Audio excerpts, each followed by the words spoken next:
Big boss house నుంచి Ritu eliminate అయిపోయిన తర్వాత డెమాన్ పవన్ విషయంలో వెక్కి ఏడవడం స్టార్ట్ చేసిందనమాట.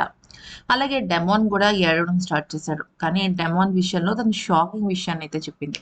బహుశా ఇప్పటి వరకు బిగ్ బాస్ హౌస్ లో కానీ, లైవ్ లో కానీ, ఎపిసోడ్ లో కానీ తను ఎప్పుడు కూడా ఈ విషయం అయితే చెప్పలేదు.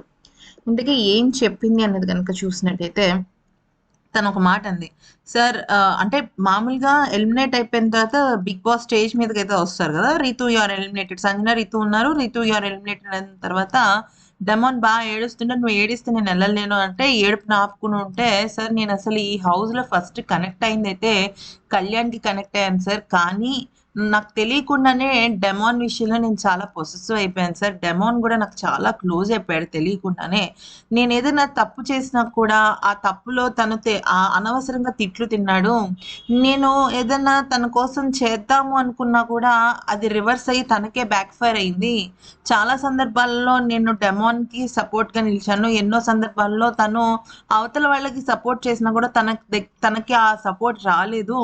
కానీ నేను తనని సపోర్ట్ చేయాలని అనుకున్నాను. కానీ ఒకానొక సమయంలో నాకు కూడా డెమాన్ విషయంలో చాలా బాధ అనిపించింది. అంటే రమ్య వాళ్ళు వచ్చి చెప్తారు గదా! అప్పుడు ట్రస్ట్ బ్రేక్ ఇష్యూస్ అవన్నీ ఉన్నాయి గదా!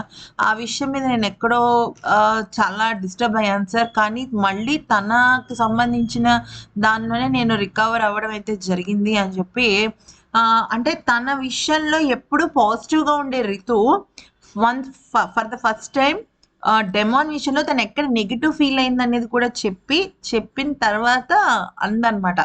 నేను ఈ రకంగా నేను ఫీల్ అయ్యాను సార్ అని జెప్పేసి చెప్పడం అయితే జరిగింది.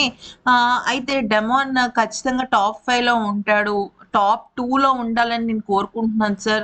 తను విన్నర్ అవ్వాలని అయితే నేను స్ట్రాంగ్‌గా ఫీల్ అవుతున్నాను. నువ్వు కప్పు కొట్టుకొనొచ్చి నాకు గిఫ్ట్‌గా ఇవ్వు అని జెప్పేసి ఎమోషనల్ అవుతుందనమాట. పవన్ గురించి తెలిసిందే గదా! తను చాలా ఎమోషనల్ అవుతాడు, ఏడుస్తాడు. ఈ హౌస్‌లో నేను ఎవరినైనా ఆహ్, చాలా బ్లైండ్‌గా నమ్మాను. తనతోనే ఉన్నానంటే తనే సార్. కానీ చివరి రోజుల్లో నేను తనతో క్లోజ్‌గా ఉండలేకపోయాను. I miss you so much అని చెప్పేసి ఏడుస్తాడనమాట. ఇంకా రితు కూడా దాన్ని యాక్సెప్ట్ చేసింది. మహా అయితే వీళ్ళు గూడా ఉండేది ఇంకొక 2 వారాలే గదా! ఫినాలే వీక్ ఇంకొక వారం అంతే. సో, ఎనీవేస్ ఇదైతే జరిగింది. ఈ వీడియో కనుక నచ్చితే లైక్, షేర్ అండ్ సబ్స్క్రైబ్.